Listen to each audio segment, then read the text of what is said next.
ज्या वेळेला हे गंगेवरचं ज्या वेळेला मी पाहत होतो सगळ्या गोष्टी, मला कळेना हे कसं काय चाललंय.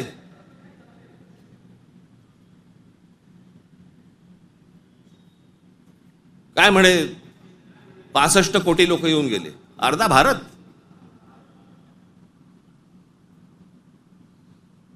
चला त्यातले आपण 5 लाख आपण पकडूया, व्हीव्हीआयपी आणि व्हीव्हीआयपी.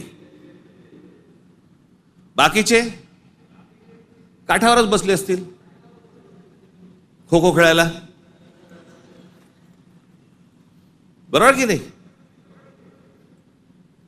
प्रत्येकाची जरी 200-200 ग्रॅम पकडली, चीनची भिंत बांधता आली असती आपल्याला.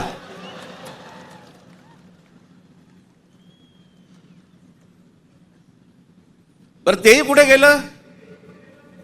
म्हणजे आपल्याकडे जे सगळे म्हणतात ना, झालं गेलं गंगेला मिळालं,